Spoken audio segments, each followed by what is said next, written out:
All right, Jason Rona back here at the Winter Indoor Nationals here at Team Velocity RC Raceway. We're here with JP Richards, Team Yokomo, Muchmore driver. We wanted to talk a little bit today. You got a lot of success so far this weekend, racing here, two-wheel, four-wheel. You're really laying down some great runs. Truck, you're right there too.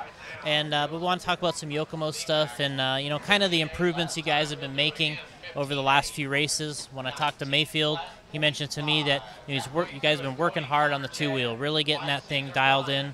And a lot of people don't really, you hear all the spring conversation in the pits. You hear, oh, I tried this and I'm on this. And what are you guys finding as far as tuning? We'll get into the shock stuff. What are you finding as the best setup for the Yokomo stuff? And, what type of things can people expect with the different springs? And, what do you see in there and how you're dialing that in? Yeah. For the two-wheel springs, we've kind of found that the associated spring seems to work the best on almost all conditions. High bite, low bite, they just seem to be the best overall. And then kind of after that for the two-wheel, then it seems like the Kyosho Gold rear seems to work really well. But it seems for the front, the associated V1 gray seems to be the most dominant front spring for our two-wheel. And then obviously in the rear from Associated, we run the green V1. And then, like I said, it seems that the Kyosho Gold seems to be working really well recently. That's kind of what we've been running the past about month or so. Pretty much since Cavalieri got on the team with us, having him come on has kind of brought a new perspective for us. Different driving style. He has a feel in his car that he likes to have. So having him bring in that insight has been really helpful.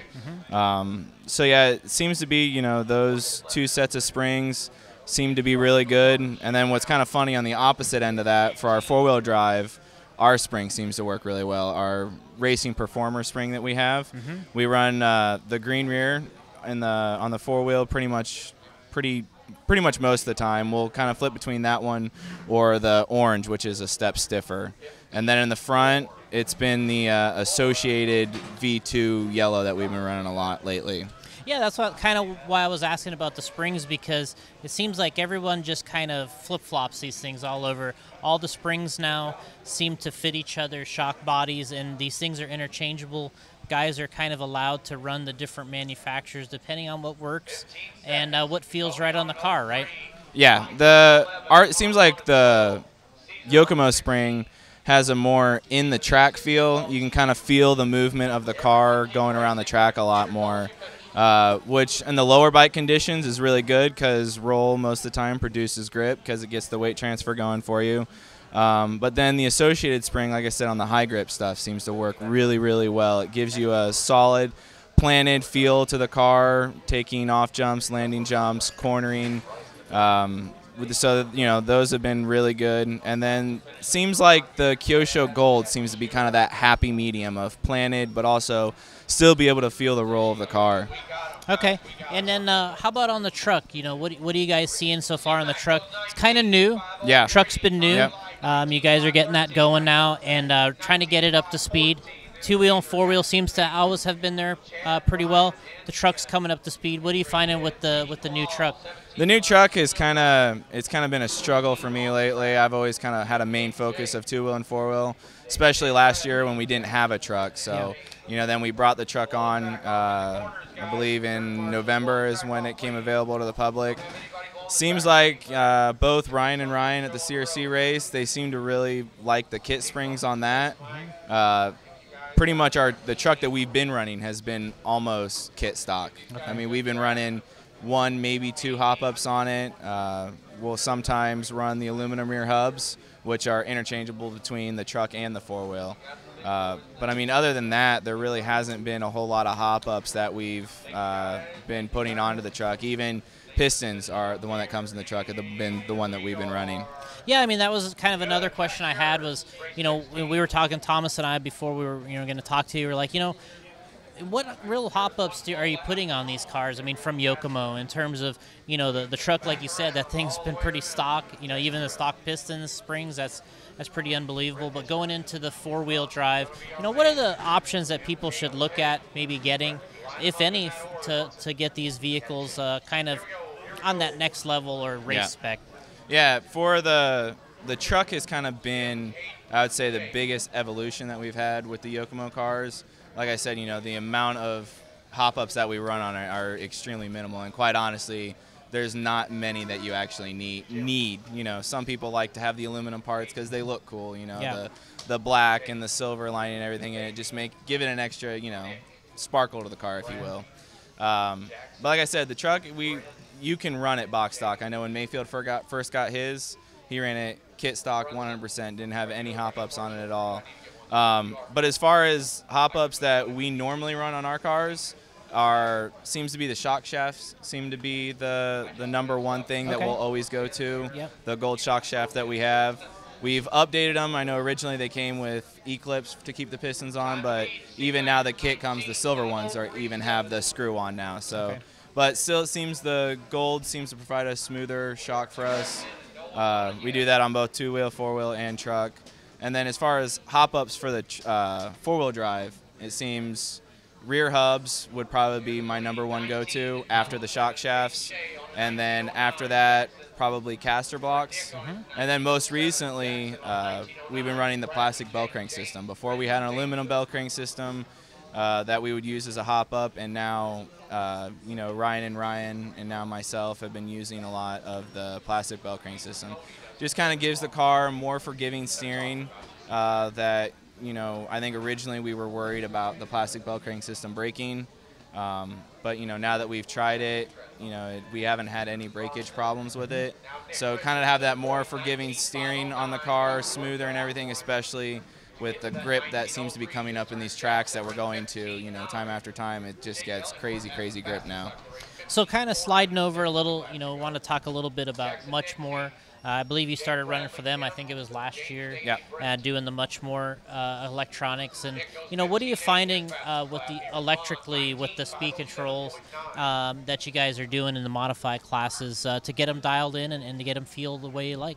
Yeah, I switched to the Muchmore stuff last year, and it seemed to be a really good flawless change. Obviously, Joe Pillars over there did provided great information for me, stuff to test beforehand and everything. And now it's just, anytime I have a question, I can, ask him. And then, now working with Cavalieri on the Yokomo side, having his input on stuff. Recently, the recent talk we've been having has been rotors and everything. That seems to be a big sensitive part for brakes, the feeling of the brakes in the car and everything. So we've been working really hard on that. We haven't really pinpointed anything specifically yet, but we've definitely been trying a lot of stuff on it. But as far as like speedo settings and stuff that we use, they've been really consistent track to track. I would say, the number one thing I personally change track to track is the turbo, which is the top end speed of the car. Especially coming to here, smaller track and everything. My car 100% is all, natural power, if you will. I have no turbo in my car because, with a 90, 100-foot straightaway, you just don't really need that extra power. Yeah, I mean, that makes a lot of sense to me. But, yeah, I was kind of surprised that that's your number one go-to thing. A lot of times I hear guys talk about the brakes of everything. But, the fact that you're tuning the high-end power like that is pretty impressive. Yeah, I mean, I think our brakes overall have a pretty solid feeling to them. But like I said, kind of talking with Cavalieri and Joe and everything, it seems to be the feeling of the brake seems to come more from the rotors now. So kind of once you find the rotor that you like, the brake settings can, pretty much stay the same. And, it's 5% up or down on the radio, on your radio EPA seem to be, enough to get the brake feeling you want, whether you're on a, big track, small track, high bite, lower bite tracks. It seems to be, pretty much more consistent. But I feel like on, when you're considering track sizes and traction levels and, higher speeds or low speed areas, for me personally, it seems to be, the actual power that helps me, do better around. So talking about the battery a little bit, we talked to Spencer before, we talked about, there's all these different batteries and all these different milliamps, and there's tall ones and thin ones, and there's all these different batteries. But can you narrow it down for people on what you should really have for a two-wheel, four-wheel, and a truck? And if possible, can you use the same one on all of them? It's kind of tough to use the same one on all of them. sometimes. Most of the time I do. I run the same ones in my 2-wheel and 4-wheel. I run the 4300 Impact Series. Okay. It's a really good in-between weight. It's like 185 grams, I believe, so it's not that full pack 210 grams, but it's also not that super thin pack that is only 155. So it kind of gives you the opportunity to either have no weight in the car at all, or you can add a little bit of weight wherever you want it in the car if you want to add that extra 20 grams of running a full pack. But then in truck, it kind of what I'm finding this weekend, the more weight that I'm putting in my truck, the better it seems to be getting. Okay. So I'm running a full pack in my truck with an additional 45 grams underneath the battery. Okay. So, but in 4-wheel drive, races like Surf City, basically anywhere that has a main longer than 8 minutes, I need to run something bigger than a 4300 in my 4-wheel drive. So then that's when I'll go to our 5000 full pack and run that in our truck. But a 4300 in our 2-wheel drive, I can run 13 minutes easily, no problem on that. So as far as your other items that you have in your car, I noticed you got a ProTech servo here in the truck. Is that something that you run in all of your equipment, or is that just in the truck? Yeah, I run the T160, I believe it is, in my 2-wheel, 4-wheel, and truck. Just a really good all-around servo. It's nothing, it's not crazy torquey, it's not crazy speed and everything. So yeah, I run the ProTech servos in all 3 of my cars. And you use the same servo? Yep, same servo, 160T, the torque version of it. Okay. Do you know on the ends, because we talked to Alex Sturgeon a little bit about his ProTech equipment, but on the ends of the price range, or is this the highest level, or you think this is kind of like a mid-grade, or? I think I wouldn't say necessarily the highest level, but it's definitely price competitive with everybody else. I would say, along the Reedy lines it's definitely a little lower on the MKS lines, but I'd definitely say it's price competitive for sure. Yeah, I mean, I think that's important. A lot of people ask me all the time, they try to, we were talking with him about it, that they try to shortchange, sometimes this equipment, and when it comes to this type of precision equipment, the speed controls, the battery, you just cannot, take the easy way out. You got to get the good stuff if you're racing. But if you are a little price conscious, you want to choose these brands that really have something good, but for that right price, right? Right.